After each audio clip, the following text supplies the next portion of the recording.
بسم اللہ الرحمن الرحیم. میں ہوں ثقاف یاسر. آج کے ویلاگ میں ہم 4 قسم کی مختلف بحث کریں گے. سب سے پہلے ہم یہ دیکھیں گے کہ الیکشن کمیشن نے جو مخصوص نشستوں کے اوپر جو فیصلہ کیا ہے اس کے بارے میں تھوڑی سی روشنی ڈالیں گے. اس کے بعد جو ہے صدر مملکت کا جو انتخاب ہو رہا ہے، پاکستان کے صدر مملکت کے انتخاب کے حوالے سے جو شیڈول جاری ہوا ہے اور کس پارٹی کی کیا پوزیشن ہے اس حوالے سے بات کریں گے. اور تیسرے نمبر پر ہم یہ دیکھیں گے کہ جو مرکز میں اور صوبوں میں، چاروں صوبوں میں جو کابینہ بننے جا رہی ہیں ان کی کیا صورتحال ہے اس کے بارے میں تھوڑی سی بات کریں گے. اور پھر آخر میں تھوڑا سا یہ بھی دیکھیں گے کہ سیاسی طور پہ پاکستان کی جو صورتحال ڈیولپ ہوئی ہے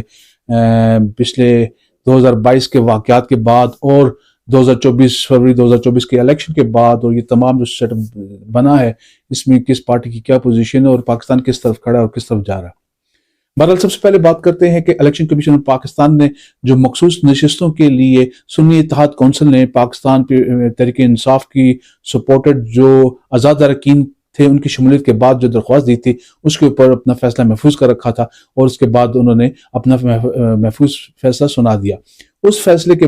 نتیجے میں جو ہے وہ 5 میں سے 4 اراکین نے اکثریت یہ فیصلہ کیا ہے کہ سنی اتحاد کونسل کو جو ہے وہ اب نشستیں نہیں مل سکتی، کیونکہ انہوں نے الیکشن سے پہلے اپنی نامینیشنز نہیں سبمٹ کی تھیں، اور کوئی بھی ایسی سیاسی جماعت کے اندر جس نے الیکشن میں کامیابی حاصل نہ کی ہو اس کو مخصوص نشستیں نہیں دی جا سکتی. اور ساتھ ہی ساتھ کسی بھی اراکین کی صرف شمولیت اختیار کر دینے سے سیاسی جماعت کی حق نہیں بنتا کہ وہ جو ہے وہ نشستیں حاصل کرے. اس فیصلے کے بعد جو ہے وہ بہت زیادہ جو متاثر ہوگی وہ پاکستان تحریک انصاف ہوگی، جس کے بارے میں نے پہلے بھی کہا تھا کہ پاکستان تحریک انصاف نے ایک بہت بڑی غلطی کی ہے کہ وہ سنی اتحاد کونسل میں شامل ہوئی ہے. ان سب کو مل کر یہ فیصلہ کرنا چاہیے تھا کہ وہ پاکستان تحریک انصاف میں جانا چاہتے ہیں، اور وہ پبلک ول ہی ریفلیکٹ ہوتی، لوگوں کی ہی خواہش ریفلیکٹ ہوتی، کیونکہ انہوں نے بہت بڑی تعداد میں ووٹ حاصل کیے تھے. کیونکہ جب آپ بڑی تعداد میں ووٹ حاصل کرتے ہیں اور عوام کی خواہش کے مطابق فیصلہ کر رہے ہوتے ہیں تو پھر اس کے اوپر تمام اداروں کو بات ماننی ہوتی، چاہے وہ اسٹیبلشمنٹ ہو، الیکشن کمیشن ہو یا سپریم کورٹ آف پاکستان ہو. لیکن انہوں نے ٹیکنیکل غلطی کی، اور چونکہ سنی اتحاد کونسل نے پہلے الیکشن سے پہلے نامینیشن سبمٹ کی جاتی ہیں، سیکورٹنی ہوتی ہے، اس میں فارمز ریجیکٹ یا ایکسیپٹ ہوتے ہیں، اس کے بعد الیکشن میں جو جتنی جماعت جیتتی ہے پھر اس کے حساب سے ان کو سیٹیں دی جاتی ہیں. اس پروسیس سے چونکہ وہ گزرے نہیں تو اس سے بری طرح جو متاثر ہوئی ہے وہ پاکستان تحریک انصاف ہوئی ہے. چونکہ عوام کا مینڈیٹ تھا ان کے پاس، انہوں نے بہت بڑی تعداد میں ووٹ حاصل کیے تھے، تو اس لیے انتہائی ضروری تھا کہ ان کے لیے مخصوص نشستیں جس میں اقلیتوں کی نشستیں ہوتی ہیں اور خواتین کی نشستیں ہوتی ہیں ان سب سے وہ محروم رہے گی. کیونکہ پاکستان تحریک انصاف میں نہ صرف بہت عمدہ خواتین موجود ہیں جو کہ ان کی ممبران تھی، جو کہ اس خواہش میں تھی کہ ان کو قومی اسمبلی اور صوبائی اسمبلی کا ممبر بنایا جائے گا، اب وہ اس کا حصہ نہیں بن سکیں گی. اس کے علاوہ بھی آپ دیکھ سکتے ہیں پاکستان تحریک انصاف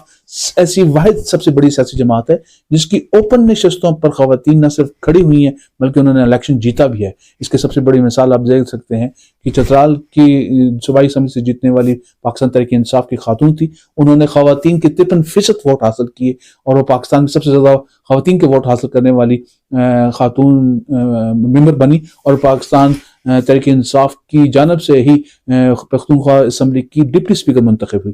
پشاور سے شدانہ گلزار صاحب نہایت قابل اور اہل خاتون ہیں جو کہ قومی اسمبلی کی سیٹ پر اس سے پہلے جو تھا وہ مخصوص نشست پر، کراچی سے مخصوص نشست پر وہ منتخب ہو کر آئی تھی، لیکن اس دفعہ انہوں نے اوپن الیکشن کنٹیسٹ کی اور وہ جیتی ہیں. اس طرح ڈاکٹر یاسمین صاحبہ ہیں، ان کا نام آپ دیکھ لیجیے، بہت بڑا نام ہے. بہت ہی کوالیفائڈ اور ٹیلنٹڈ خواتین پاکستان تحریک انصاف میں موجود ہیں جنہوں نے اوپن سیٹوں پر الیکشن لڑ کے جیتا ہے. اور جب آپ مخصوص نشستوں کی بات کریں گے تو اس میں بھی ایک بہت بڑی تعداد میں خواتین موجود ہیں جو جن سے کہ اس دفعہ پاکستان تحریک انصاف اسمبلی میں ان کے ذریعے سے محروم رہ جائے گی. اور ساتھ ہی ساتھ اقلیتوں میں بھی بہت ہی بڑی تعداد میں نہ صرف اقلیتیں پاکستان تحریک انصاف کو پسند کرتی ہیں، ان کو ووٹ کرتی ہیں اور خواہش مند بھی تھی کہ وہ ان کی طرف سے نمائندگی کریں، وہ بھی سارے کے سارے اس دفعہ رہ جائیں گے. تقریباً 78 کے قریب ایسی سیٹیں ہیں جن سے پاکستان تحریک انصاف کو نقصان ہوا ہے. وہ 78 سیٹیں انہوں نے ایک مرتبہ پھر گوا دی ہیں، اور اس میں تقریباً 23 کے قریب جو ہیں ان کی قومی اسمبلی کی نشستیں تھیں، 27 جو ہیں ان کی صوبائی اسمبلی، پنجاب اسمبلی کے لیے ایسی خواتین کے اور مخصوص نشستیں ان کی وہ ضائع ہوئی ہیں. 25 کے قریب جو ہیں وہ ان کی کے پی اسمبلی میں ضائع ہو گئی ہیں، اور 2 کے قریب جو ہیں سندھ اسمبلی سے بھی ان کی جو مخصوص نشستیں تھیں وہ ساری کی ساری ضائع ہوئی۔ یہ تمام کی تمام نشستیں ہیں وہ اٹھا کر اب جو ہے دیگر سیاسی جماعتوں کو دے دی جائیں گی، اور دیگر سیاسی جماعتیں مفت میں مزے کر جائیں گے۔ وہ 25% کا جن کا کوٹا ہے اس سے وہ بڑھ کر تقریباً 28 30 32 33% ہو جائے گا، اور وہ نشستیں زیادہ لے جائیں گے، جس کی وجہ سے وہ اپنی قانون سازی میں بھی اور باقی جو عوامل ہیں، باقی جو ان کے نظام چلتا ہے، ہاؤس آف بزنس جو چل رہا ہوتا ہے، اس میں ان کی ایک بڑی اکثریت بن جائے گی اور اپنی مرضی کے فیصلے ٹھون سکیں گے۔ یہ تحریک انصاف کے ساتھ ایک مرتبہ پھر ایک بہت بڑا میں سمجھتا ہوں تکلیف دہ عمل ہوا ہے۔ اس پر تو الیکشن کمیشن کا جو 5ویں رکن تھے پنجاب سے تھے، انہوں نے اختلافی نوٹ دیا، ان کا خیال تھا کہ نشستیں خالی رہ جانی چاہیے، چونکہ تحریک انصاف اگر منتخب نہیں ہو سکی تو اس کو باقی سیاسی جماعتوں کو بھی نہیں ملنا چاہیے، لیکن باقی الیکشن کمیشن کے جو 5 اراکین تھے اس میں سے جو 4 تھے، انہوں نے یہ فیصلہ کیا کہ یہ باقی سیاسی جماعتوں میں تقسیم کر دیے جائیں۔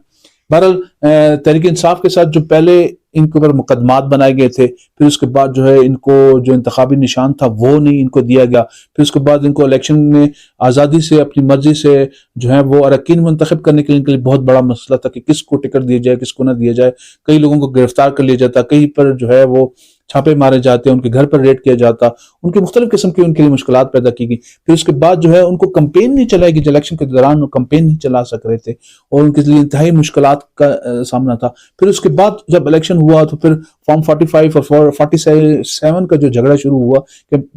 35 سے زیادہ ایسے اراکین ہیں جن کہ ابھی بھی مقدمہ جو الیکشن کمیشن کے پاس پینڈنگ پڑے ہیں، کہ انہوں نے کہا کہ ہم فارم 45 کے تحت وہ جیتے ہوئے ہیں، لیکن اس کے بعد 47 جس وقت ایشو ہوتا ہے تو اس میں وہ ہارے ہوئے ہوتے ہیں، تو یہاں پہ ان کو دھاندلی ہوئی۔ پھر اس کے بعد جو ہے انہوں نے کئی اپنے فورم پر آواز بھی اٹھائی، انہوں نے مختلف الیکشن کمیشن میں بھی اپنی درخواستیں جمع کرائیں اور ٹریبونل سے بھی رابطہ کیا، لیکن ان کو وہاں پہ بھی انصاف نہ مل سکا، اور یہاں تک کہ اب جو مخصوص نشستیں تھیں بھی اب ان سے وہ بھی چھین لی گئی۔ تو تحریک انصاف کے ساتھ ایک مرتبہ پھر جو ہے میں سمجھتا ہوں کہ زیادتی بھی ہوئی اور ان کو نقصان بھی ہوا، کچھ ان کی اپنی بھی غلطیاں تھیں، لیکن انٹینشن ہی شروع سے یہی تھی کہ یار تحریک انصاف کو کم سے کم رکھا جائے، اس کو پیچھے سے پیچھے اس کو دھکیل کر دیوار کے ساتھ لگا دیا جائے، اور عمران خان کے جو ووٹ عوام ان کو دینا چاہ رہی دیتی ہے اور وہ پسند کر رہی ہے اس ول کو ریفلیکٹ نہیں کیا جا رہا، کیونکہ اب جتنی بھی پالیسی بنے گی یہ اقلیت کے بجائے جو ہے وہ اکثریت کے بجائے اقلیتی سوچ پر مشتمل ہوگی۔ تو آپ سوچ سکتے ہیں کہ پاکستان کے ساتھ کیا مشکل حالات ہوں گے اور کتنی تکلیفوں میں ہوں گے اور کس قسم کے فیصلے آئیں گے۔ اس فیصلوں سے جو ہے 78 اراکین جو کم ہوئے ہیں پاکستان تحریک انصاف کے یا سنی اتحاد کونسل کے، اس کا جو نقصان انہیں پہنچا ہے اس سے جو ہے آصف علی زرداری زیادہ فائدہ اٹھا لیں گے، کیونکہ باقی جماعتوں میں جس وقت تقسیم ہوگا تو صدارتی انتخابات جو کہ الیکشن سے ہوتا ہے، صوبائی اسمبلی کے اور قومی اسمبلی کے اور سینٹ کے ممبران کی ووٹنگ سے ہوتا ہے، اس میں اب وہ 78 سیٹیں باقی سیاسی جماعتوں میں جس وقت تقسیم ہوں گی تو وہ زیادہ فائدہ پاکستان پیپلز پارٹی اور پاکستان مسلم لیگ کو ہوگا، اور جو باقی جماعتیں جن کی جتنی زیادہ سیٹیں ان کو زیادہ ملیں گی۔ اب جو الیکشن میں ووٹ ڈالا جاتا ہے، جتنی بھی صوبائی اسمبلیاں ہوتی ہیں ان کا ووٹ جو ہوتا ہے وہ بلوچستان اسمبلی چونکہ سب سے نمبر پہ ہے تو اس کے ساتھ وہ ڈیوائیڈ کر دی جاتی ہے، یعنی کہ 65 اگر اراکین ہیں بلوچستان اسمبلی کے تو ان کا ایک شخص کا ایک ووٹ کاؤنٹ ہوگا، جبکہ اگر 371 کا اراکین پر مشتمل ایوان ہے پنجاب اسمبلی کا تو وہ 65 سے ڈیوائیڈ ہوگا تاکہ ان کے ووٹ دونوں کے برابر ہو جائیں، ایسا نہ ہو کہ اسمبلی میں زیادہ ہیں ہوں اور دوسری کی کم ہوتے، وہ 65 بلوچستان اسمبلی کے سندھ اسمبلی کے ساتھ بھی ڈیوائیڈ ہوں گے، کے پی اسمبلی کے ساتھ بھی ہوں گے اور پنجاب اسمبلی کے ساتھ بھی ہوں گے۔ تو پنجاب اسمبلی کا اگر آپ 65 کے ساتھ اس کو تقسیم کریں تو تقریباً 5.71 ووٹ بنتے ہیں، یعنی کہ 6.25 ووٹ، یا آپ کہہ لیں کہ 6 ووٹ ڈلیں گے تو ایک ووٹ کاؤنٹ ہوگا۔ تو اب چونکہ 78 اراکین باقی تمام اسمبلیوں میں ان کے زیادہ ہو گئے، تو جو پہلے 320 کے قریب جو اراکین بن رہے تھے پاکستان پیپلز پارٹی کے، اور ساتھ ہی ساتھ آپ دیکھ لیں کہ مسلم لیگ نواز کے جب ملا کر تقریباً 320 کے قریب بن رہے تھے، لیکن آج انہوں نے اپنا کوئی کیلکولیشن کی ہے جس کے مطابق جو ہے وہ 345 اراکین بن رہے ہیں۔ میں سمجھتا ہوں کہ ابھی بھی 6 اراکین کی کمی ہے، آصف علی زرداری کو چاہیے، اور 6 اراکین جو ہے وہ خرید و فروخت سے ہی ان کو مل سکیں گے، ان کو آزاد اراکین ہی خریدنے پڑیں گے یا دیگر پارٹیوں سے رابطے کرنے پڑیں گے۔ بہرحال تمام سیاسی جماعتوں سے رابطہ کر رہے ہیں اور روابط بنانے کی بھی کوشش کر رہے ہیں، اور زرداری اس کام میں بڑے ماہر سمجھے جاتے ہیں اور ایک مرتبہ پھر صدر مملکت بننے جا رہے ہیں۔ دلچسپ بات یہ ہے کہ صدر مملکت کا عہدہ ایسا ہوتا ہے جو کہ ایک صرف کانسٹیٹیوشنل عہدہ ہے، نامنل سے پوزیشن ہوتی ہے، کوئی اتنے اختیارات اس کے پاس نہیں ہوتے، لیکن اس عہدے میں چام ڈالنے والا، جان ڈالنے والا اور بڑی اس عہدے کو اٹریکٹیو بنانے والی شخصیت صرف ایک آصف علی زرداری ہیں، کیونکہ انہی کی وجہ سے اس عہدے کی بڑی اہمیت بڑھ جاتی ہے کہ وہ ایسے فیصلے یا ایسے اقدامات کرتے ہیں کہ وہ پارٹیوں کو ماننا پڑتا ہے، ان کی نہ صرف اپنی پارٹی کو باقیوں کو بھی، تو وہ بڑے انفلوئنشل ثابت ہوتے ہیں۔ ورنہ رفیق تارڑ صاحب جیسے بھی، ہمارے ممنون حسین صاحب جیسے بھی، اور دیگر بھی کئی صدور رہے ہیں، اب عارف علوی صاحب بھی رہے ہیں، وہ کہتے ہیں میرا سٹاف میری بات نہیں مانتا، تو ایسے صدور بھی رہے ہیں جس کی وجہ سے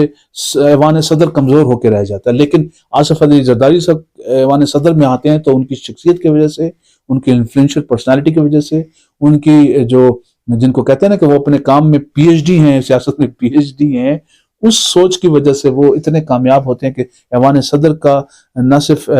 اپنا جو ہے وہ مقام بلند ہو جاتا ہے، بلکہ ایوان صدر اہمیت حاصل کر جاتا ہے، اور صدر کی پوسٹ اہمیت حاصل کر جاتی ہے۔ تو وہ اگر دوسرا کوئی بھی شخص صدر بنتا ہے تو اس کی وہ اتنی اہمیت نہیں رہتی جتنا کہ آصف علی زرداری کے بننے سے بن جاتی ہے۔ ہاں، اگر دوسری سیاسی جماعتیں جیسے نواز شریف صاحب اگر بنے، صدر بنے، یا عمران خان بنے، تو شاید اس وقت بھی صدر مملکت کے عہدے میں کچھ جان پڑ جائے گی۔ لیکن جس وقت ایک وزیر اعظم جو ہوتا ہے کسی پارٹی کا ہیڈ بن جاتا ہے اور باقی کسی عام بندے کو بنا دیا جاتا ہے، جیسے بینظیر بھٹو بن گئی تھی وزیر اعظم اور فاروق لغاری صاحب کو انہوں نے صدر بنا دیا تھا، فاروق لغاری صاحب بھی ایک بڑی کوشش کر رہے تھے کہ بھئی میں بڑا اچھا صدر اور بڑا ایکٹیو اور پرو ایکٹیو قسم کا صدر بنوں، لیکن وہ بن نہیں پا رہے تھے، جس کی وجہ سے ان کو نقصان بھی ہوا اور اسمبلیاں بھی ٹوٹی اور خود بھی ان کو پارٹی چھوڑنی پڑی، اور پیپلز پارٹی کو بھی نقصان ہوا اور پاکستان کو بھی نقصان ہوا اور اسمبلیوں کو بھی نقصان ہوا، تمام جو معاملات تھے تمام کے تمام نقصان کی طرف گئے۔ تو جو لوگ پرو ایکٹیو ہونے کی کوشش بھی کر رہے ہوتے ہیں تو پھر وہ نقصان بھی اٹھا